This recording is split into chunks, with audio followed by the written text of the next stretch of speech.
जय सद्गुरुदेव जय पद शरणं प्रिय स्वरूप चरणों शरणं।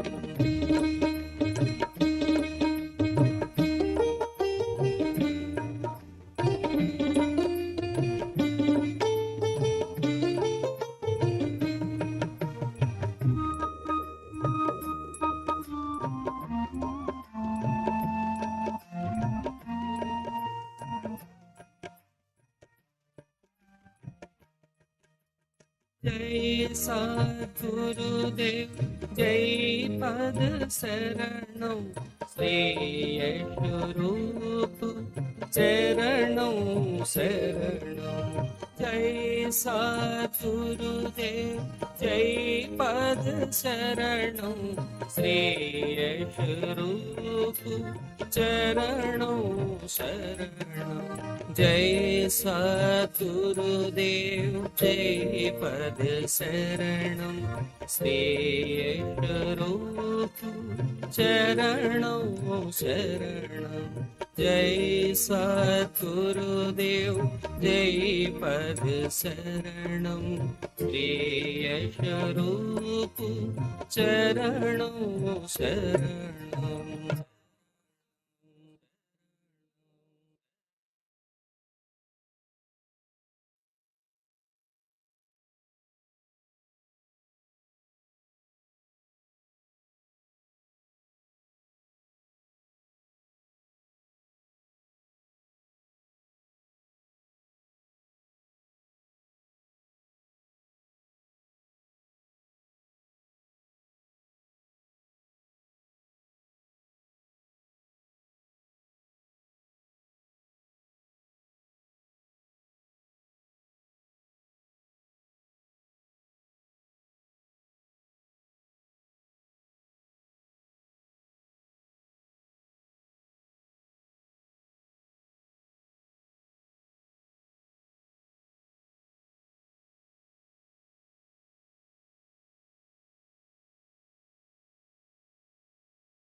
जय सद्गुरुदेव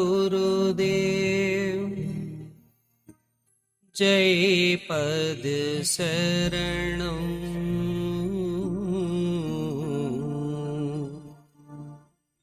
श्रेय स्वरूप चरणों शरणं। जय सद्गुरुदेव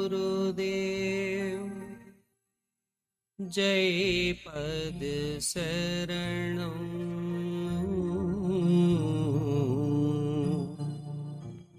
श्रेय स्वरूप चरणों शरणं।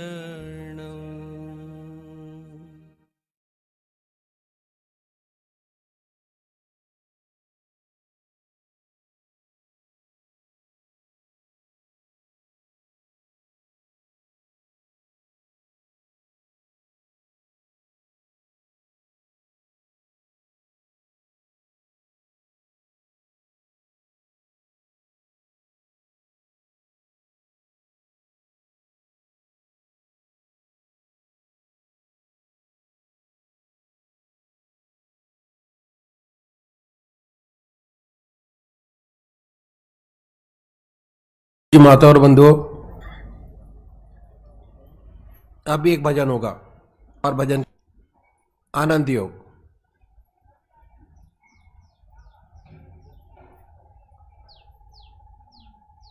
और जीवन में अगर सही जीवन आपको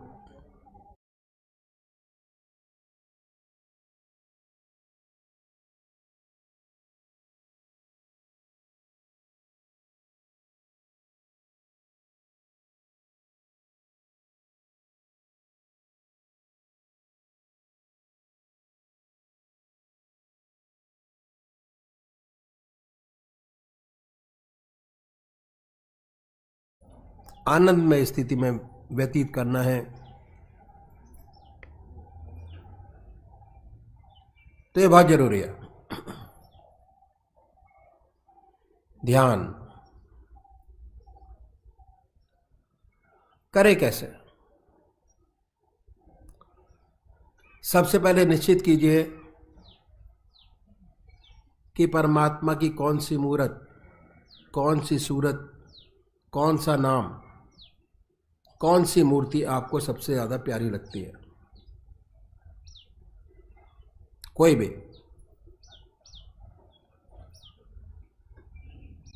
जिसको आप तहे दिल से मानते हो, बहुत जरूरी है।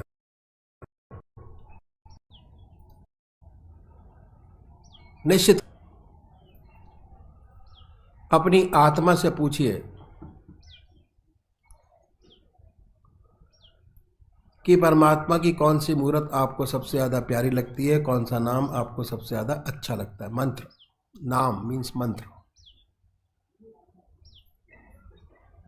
मूर्त परमात्मा की, मंत्र अपने इष्ट देव का। निश्चित कीजिए। उसके बाद पूजा के स्थान पर जाइए, बड़े प्यार से बैठिए, बहुत आराम से, और परमात्मा का शुक्रिया अदा कीजिए। उसके बाद बड़े आराम से परमात्मा से प्रार्थना कीजिए कि हे प्रभु, मुझे तेरे चरणों में विश्राम चाहिए, कुछ नहीं चाहिए। बड़े प्यार से बैठे। प्रार्थना करने के बाद अपने इष्ट देव की मूर्त अपने सामने बनाए।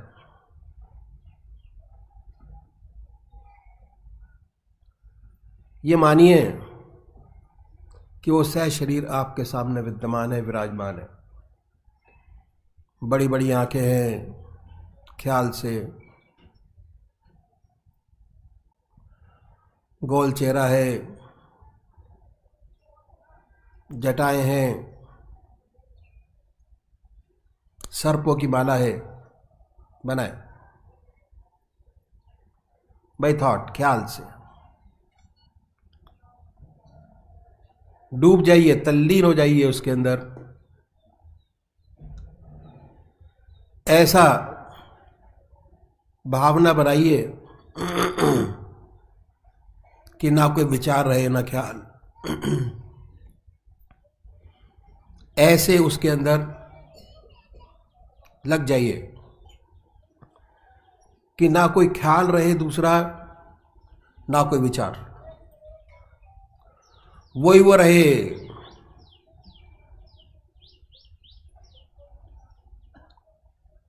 और जब ये प्रोसेस शुरू करेंगे तो थोड़ी देर में तो आपका मन लगेगा, उसके बाद इधर आधर चला जाएगा। उन विचारों को हटाएं, फिर अपने इष्ट देव की याद में लगिए, फिर हटाएं, अपने इष्ट देव की याद में लगिए। अभ्यास शुरू में नहीं होगा। अगर ये अभ्यास करते रहेंगे तो कुछ समय बाद एक दिन ऐसा आएगा कि आप होंगे, आपका इष्ट आपके सामने होगा, ना कोई दूसरा विचार होगा, ना ख्याल। बड़े आराम से अपने इष्ट देव के साथ विचरते होंगे। मन के अंदर कोई भी विचार नहीं होगा, ना ख्याल होगा। बड़ी सुंदर मन की स्थिति होगी। बड़े प्यार से अपने इष्ट को देखते होंगे। ये समय आधा घंटा परमात्मा की याद, और कोई विचार नहीं।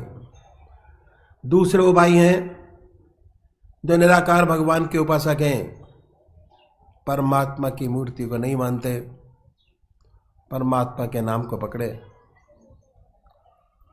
और उस नाम को चुने जो आपकी आत्मा को सबसे प्यारा लगता है।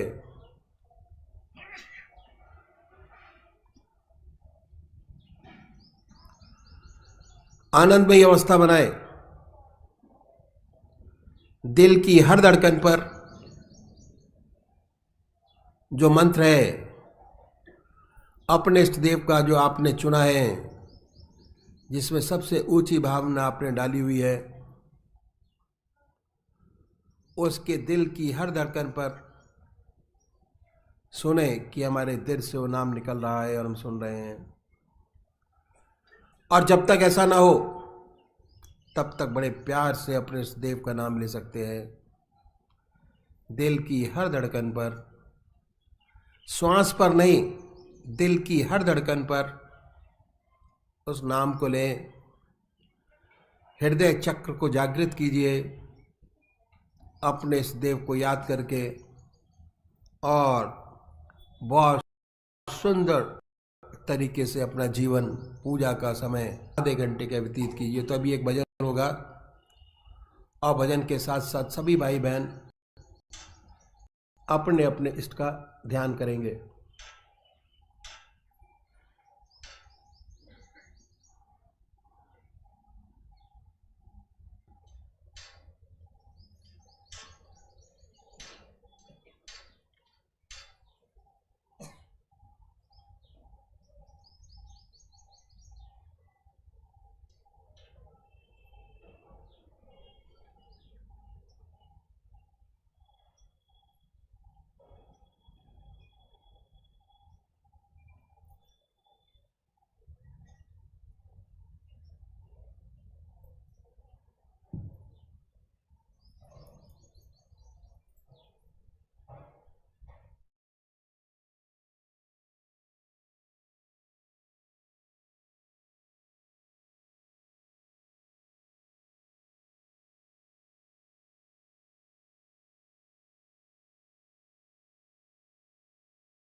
मैं छलकती रहे साकी तेरे पैमाने से, मैं छलकती रहे साकी तेरे पैमाने से। रिंद बन बन के निकलते रहे मैं खाने से, मैं छलकती रहे साकी तेरे पैमाने से।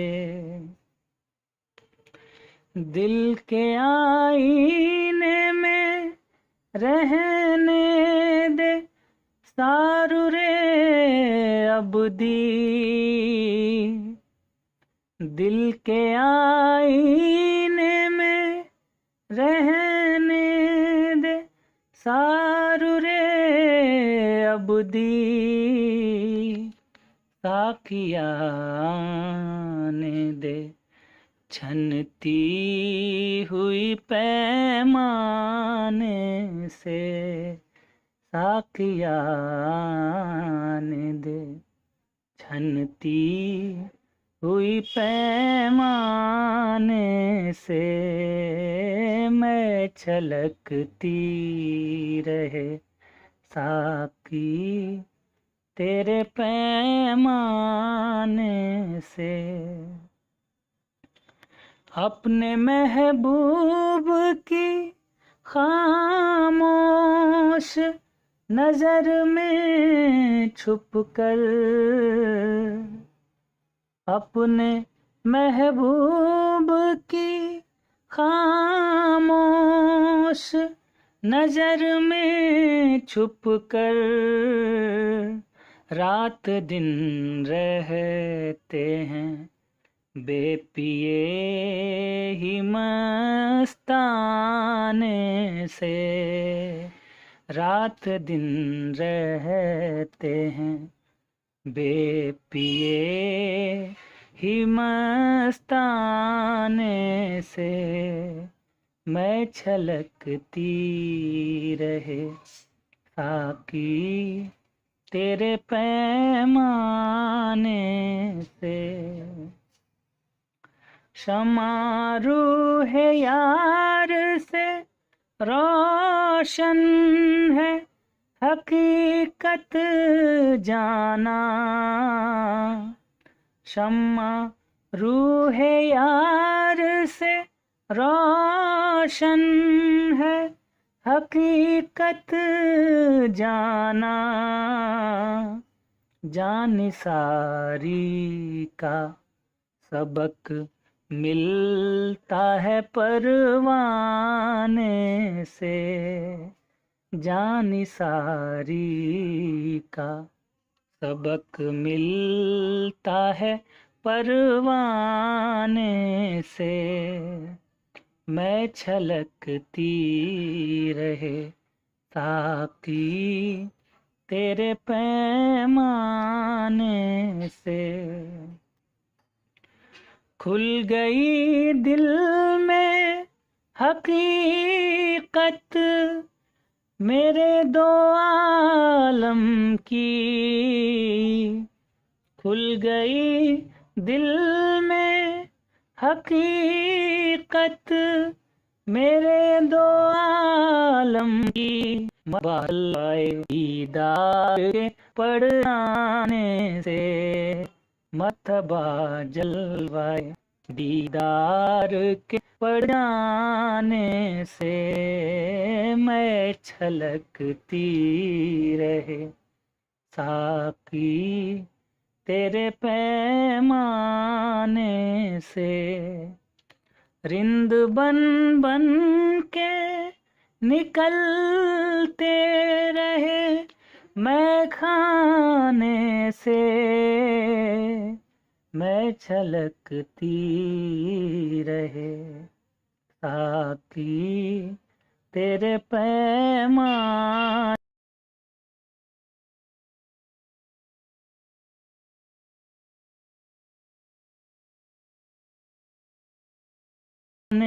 से, मैं छलकती रहे साकी तेरे पैमाने से।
श्री ब्रजमोहन बसनामिट, परछेजर, भंडारा फतेहगढ़। इसके पश्चात सब लोग परम संत महात्मा श्री रामचंद्र जी महाराज के निवास स्थान पर गए, जहाँ पर भोजन का इंतजाम था। घर पर पहुंचकर पूजनीय दादी जी, धर्मपत्नी परम संत महात्मा श्री रामचंद्र जी महाराज के चरण छूकर दास ने अपने को धन समझा। श्री सदगुरुदेव जी महाराज इस कदर कमजोर हो गए थे कि अधिक देर बैठ नहीं सकते थे और वह लेट गए। जहाँ वह लेटे थे, यह सेवक भी चुपचाप जाकर उनके पास बैठ गया। इस सेवक के हृदय में कुछ विचार उठ रहे थे और यह सत्संग के बारे में आपसे कुछ पूछना चाहता था। इससे पहले कि अपने मुख से कुछ कहे, आपने फरमाया, सच्चा साधक मुख से नहीं बोलता बल्कि हृदय से बोलता है। हमने लाला जी महाराज से कभी कुछ नहीं पूछा। जब कभी हमारे हृदय में कुछ भ्रम पैदा होता तो वह स्वयं ही उसका निवारण कर दिया करते थे।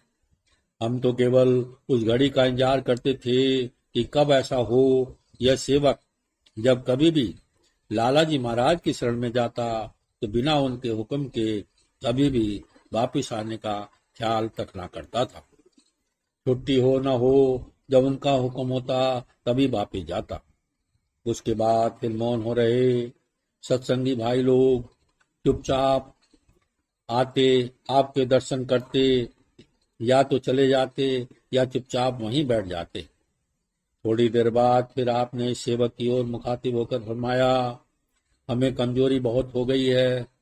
भंडारे के बाद लखनऊ इलाज कराने जाने का विचार है। ईश्वर मालिक है। रूह ब्रह्मांड में खिंच गई थी। यह सब लोग कहते हैं कि हृदय की गति तथा नाड़ी की गति भी बंद हो गई थी और आधा घंटा बाद वापिस आई। अब हमने जिंदगी और मौत दोनों को देखा है तथा हमें अब दोनों में कोई अंतर नजर नहीं आता। इसके बाद से हमारी तवज्जो में एक खास बारीकी, लताफत व नफासत आ गई है।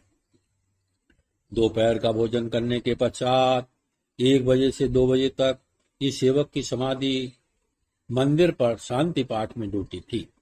समाधि मंदिर पर अखंड शांति पाठ प्रातः काल से चल रहा था। लगभग 2 या 3 भाइयों की ड्यूटी प्रति घंटा शांति पाठ में थी। जिस समय यह सेवक शांति पाठ में पहुंचा तो परम पूजनीय गांधी जी शांति पाठ समाप्त कर समाधि मंदिर से उठे थे। दास ने आपके चरण छूने के लिए अपना हाथ बढ़ाया तो आप इसको ऐसा करने से रोकने लगे, परंतु दास ने आपके चरण छू ही लिए। चरण छूते ही एक बड़ा ही तीव्र झटका सा मालूम हुआ, मानो बिजली का तार छुआ गया हो। इसके पश्चात दास शांति पाठ में समाधि पर बैठा। बैठते ही इसका ध्यान फौरन ही लग गया और यह बड़े ही गहरे ध्यान में डूब गया तथा इसको अपना तनिक भी होश न रहा। इस बेहोशी की हालत में इसने निम्नलिखित अनुभव किया। एक बड़ा ही सुंदर तख्त बिछा हुआ है। इस पर परम पूजनीय लाला जी महाराज श्री रामचंद्र जी महाराज विराजमान है। आपके शरीर से प्रकाश की धाराएं बह रही हैं। मुखमंडल तेज से दमक रहा है। आपके दर्शन करते ही यह सेवक कुछ घबरा सा गया और अपने को अकेला महसूस करके पीछे मुड़कर देखने लगा। जो ही पीछे देखा तो क्या देखता है कि सदगुरुदेव जी महाराज इसके पीछे खड़े हुए हैं और आपने बड़ी जल्दी इस सेवक से कहा कि आगे देखो, पीछे मत देखो। तब यह बड़े ही अदब के साथ सर झुकाए परम संत महात्मा श्री रामचंद्र जी महाराज के सामने खड़ा रहा। आपने फरमाया, हम तुमसे खुश हैं। तुम बच्चों को पढ़ाया करो और चरखा काता करो। इस सेवक ने आपके चरण छुए और आपने इसको आशीर्वाद दिया। इसके बाद आप अंतर ध्यान हो गए। इसने फिर मुड़कर देखा। अब श्री सदगुरुदेव जी महाराज पीछे नहीं थे। इस क्षण के पश्चात इसे चेतना हो गई और यह होश में आ गया। इसी समय मालूम हुआ कि इसका 1 घंटा शांति पाठ का भी खत्म हो गया है। इसके पश्चात यह सेवक पंडाल में गया जहाँ पर सायंकाल का कार्यक्रम संपन्न होने वाला था। निश्चित समय पर श्री सतगुरुदेव जी तथा आपके छोटे भाई श्री राधा मोहन जी व डॉक्टर श्री कृष्ण साय जी और श्री मदन मोहन लाल जी शाहजहांपुर वाले पधारे। पूजनीय गांधी जी का प्रवचन पहले हुआ, जिसमें उन्होंने अपने बुजुर्गों की तालीम, विशेषकर श्रीमान परम संत महात्मा रघुवर दयाल जी महाराज के दिव्य चरित्र पर प्रकाश डालते हुए अनेकों सारगर्भित बातें बतलाई। श्री गांधी जी के प्रवचन के बाद श्री सुखदेव जी महाराज ने फरमाया कि सदगुरु की तवज्जो लेने के लिए 2 बातें हैं, या तो अभ्यासी या जिज्ञासु सामने हाजिर होगा या अलग होगा। जब सामने हाजिर हो तो 2 प्रकार से तवज्जो ले सकता है, एक आंखें खुली रखकर, दूसरा आंखें बंद कर। आंखें खोलकर इस प्रकार तवज्जो लेते हैं कि गुरु के पास बैठकर उसके चेहरे को टकटकी बांधकर आंखें जमा कर देखते रहते हैं। इस ध्यान में यहां तक डूबे रहते हैं कि अपनी तरफ से सब कुछ भूल जाते हैं। बल्कि और भी साफ यूं कहूंगा कि सदगुरु के मस्तक पर दोनों बाहों के बीच में जरा कुछ ऊपर नजर जमाएं और ये तवज्जो बांधें कि सत प्रकाश यहाँ से फूट फूट कर हमारी नजरों में होता हुआ दिल में समाता जा रहा है। यहाँ तक कि दिल इस आनंद प्रकाश का पान करने लगे और आंखों की नजरों का जरिया बंद होकर दिल खुद उससे लग जाए और महब हो जाए। अगर उस दिल के लगाव और महब होने की अवस्था में कुछ आंतरिक जागृतियां, चेतनता मालूम हो तो सत नाम का उच्चारण दिल ही दिल में होने दें। यहाँ तक कि दिल उसी याद को लिए आनंद कुंड में डूब जाए। संत का एक जगह बैठकर आपके पवित्र मुख को बहुत देखता रहता था। एक दिन आपने उससे यह फरमाया कि एक शख्स मेरे सदगुरुदेव की तरफ इसी तरह टकटकी लगाकर खामोशी से बहुत देखता है, और जहां उसकी नजर खुद उड़ जाती थी तो उसकी निगाह नीचे हो जाती थी, यानी अदब और हया की वजह से आंख नहीं मिलाता था। एक रोज सदगुरुदेव जी ने उससे फरमाया, हमारी सूरत बहुत न देखा करो, ऐसा न हो कि तुम दिल को अपने हाथों से खो बैठो। दूसरा तरीका आंखें बंद करके तवज्जो व फैज लेने का यह है कि जिस तरह आंखें खोलकर अभ्यास किया जाता है, ठीक उसी प्रकार अंतःकरण में सदगुरु की मनोहर मूर्ति को बड़े अदब और लिहाज से ध्यान में लाकर अपनी तवज्जो को उस पर इस तरह से ले जाए जैसे कि कोई निराश खाली होकर किसी बड़े हाकिम या बादशाह के सामने उसके आश्रय हाजिर होता है। यहाँ तक कि उस मनोहर मूर्ति से प्रकाश, आनंद व शांति की लहर अंतःकरण में पैदा हो जाए। जब दिल लगने लगे और सुकून व शांति दौड़ने लगे कि फौरन दिल में सतनाम के उच्चारण को इस तरह शामिल कर ले कि वह याद दिल से भरती रहे और दिल महब हो जाए। इस अभ्यास में जबकि सूरत शब्द अभ्यास दिल या हृदय में शुरू हो जाता है, बीच बीच में गुरु की याद कर करके जिला देता रहे। यहाँ पर यह बात खूब समझ लेना चाहिए कि जितना सद्गुरु का ध्यान होगा उतनी ही उसकी शक्ल आने से आंतरिक अभ्यास में आहुति का काम होगा। अक्सर यह होता है कि दिल याद में लगा रहता है, सूरत के साथ मालिक की याद लगी हुई बिखरने लगती है। यानी जब खूब दिल लगा हो, चाहे आनंद रस में चाहे सूरत शब्द अभ्यास में, जो ही यह मालूम हो कि अब विचार आने वाले हैं, तो होशियारी इसी में है कि तुरंत उस ध्यान या शब्द अभ्यास को छोड़कर तवज्जो को मालिक की प्रार्थना में लगा दे और यह विचार करना शुरू कर दे कि हे मालिक, यह बिल्कुल पतित है, कृपा व दया करें, मेरा उपास व लक्ष्य तू ही है और तेरी रजा है। इस तरह से ध्यान लगाकर खूब विचार करें और प्रार्थना करता रहें ताकि अब विचार न आने पाए, यहाँ तक कि ख्यालात का दौर बदल जाए और वह रसना धीरे धीरे आने लगे, जिसके आनंद में दिल अपने काम में फिर लगने लगे। इस तरह अभ्यास करते करते दिल लगने लगे तो महब होने की शक्ति और बढ़ जाएगी। एक बार इस सेवक ने अपने गुरुदेव जी से यह शिकायत की कि तबीयत खूब लगती है, लेकिन जब सामने आकर हाजिर होता हूं तो ख्यालों का इतना दौर होता है कि जी घबरा उठता है और अच्छे व बुरे ऐसे ख्यालात आते हैं कि जिसका कभी ख्वाब व ख्याल तक ना हुआ। आपने फरमाया, घबराने की कोई बात नहीं, तुम्हारे अंदर शौक और हिम्मत की कमी मालूम नहीं होती। वजह यह है कि जब तवज्जो की धार तुम्हारे दिल पर पड़ती है तो बीच में दो जो इधर उधर के संस्कार दिमाग में आकर रुक जाते हैं वह दिल के पर्दे पर खेलने लगते हैं और उनके पैर उखड़ जाते हैं और सफाई हो जाती है। मिसाल से ये समझना चाहिए, जैसे सिनेमा में फिल्म दिखलाई जाती है तो दरअसल पर्दे पर एक्टर्स नहीं होते, पर्दा साफ होता है। इधर फिल्मों की तस्वीरें होती हैं। जब रोशनी फिल्मों पर होती हुई पर्दे पर जाती है तो जो कुछ फिल्मों में होता है वह सब पर्दे पर जाकर उसी रोशनी से जाहिर होकर खुल जाता है। इसी तरह जब दिल पर तवज्जो जाती है तो दिमाग में संस्कारों की फिल्मों पर होकर जाती है। दिल पर तवज्जो का असर फिर का जरूर होता है, लेकिन चूंकि संस्कार खेलने लगते हैं तो तबीयत को धोखा होता है। असल में वह ख्यालात व विचार वास्तव में कुछ नहीं होते। यह तवज्जो देने का वह तरीका है जिसमें संस्कार साफ हो जाते हैं।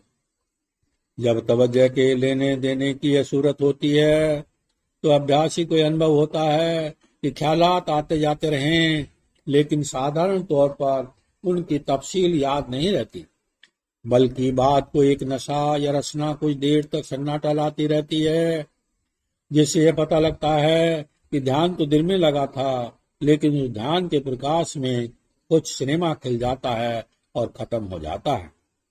हाँ, जो विचार पुरजोर होकर रुक जाते हैं उनकी फिक्र करनी चाहिए और प्रकृति का पता लगता रहता है, जिसके लिहाज से कुछ कर्म धर्म व दूसरी जरूरी बातें करी कराई जाती हैं, जिससे असल अभ्यास में सफाई और मजबूती आने में मदद मिल जाती है।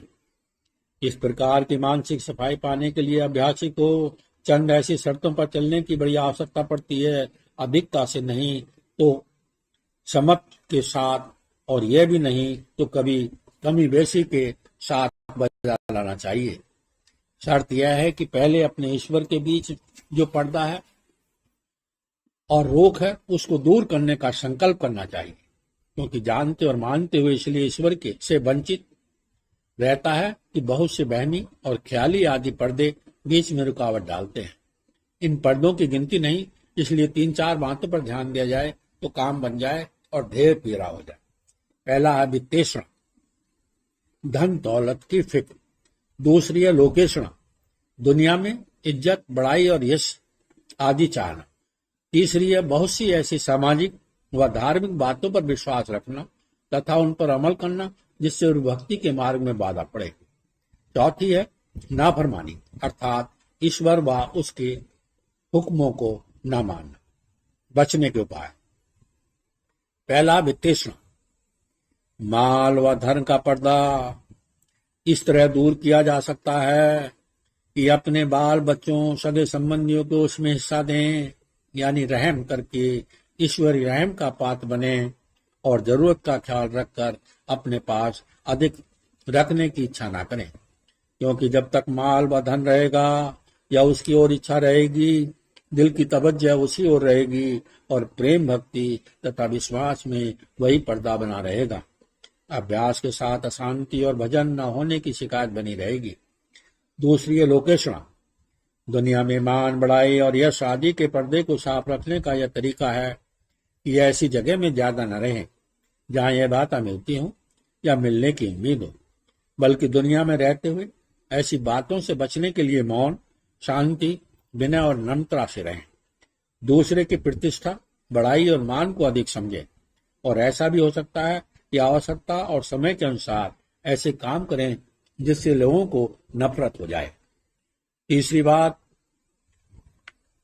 से बचने का ढंग यह है कि धार्मिक भेदभाव और हठधर्मी छोड़ दे तथा दिल से उस सर्वेश्वर को माने और उसके सिवा जो चीज उसके बीच में या बराबर होती हो उसे दूर कर दें। सबसे बढ़कर आदमी का ईश्वर उसका अपना अहंकारी मन है, उसको साफ करें।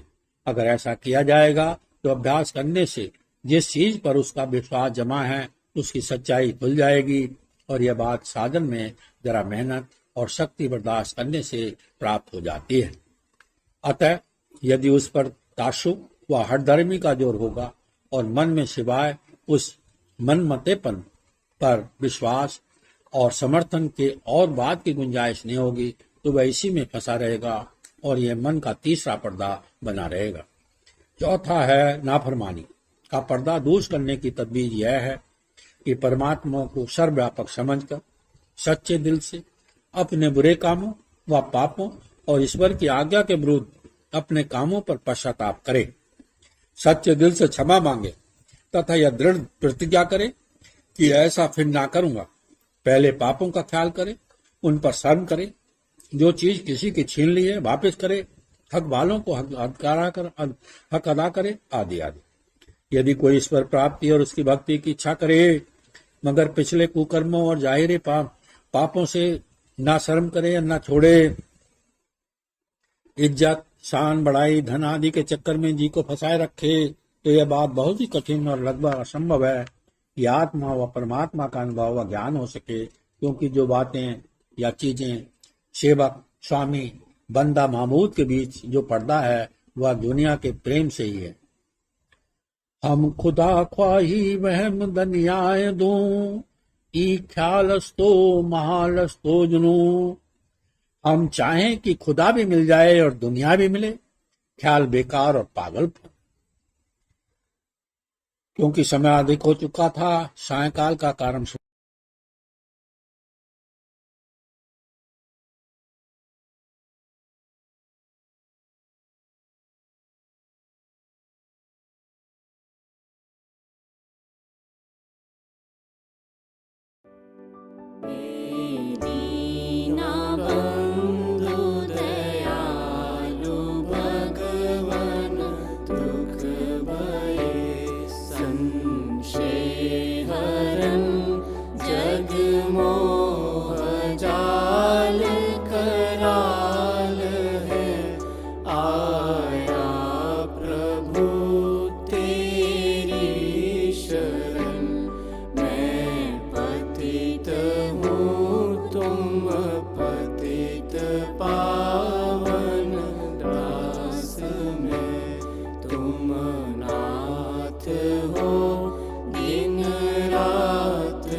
जगते में गुरु का ध्यान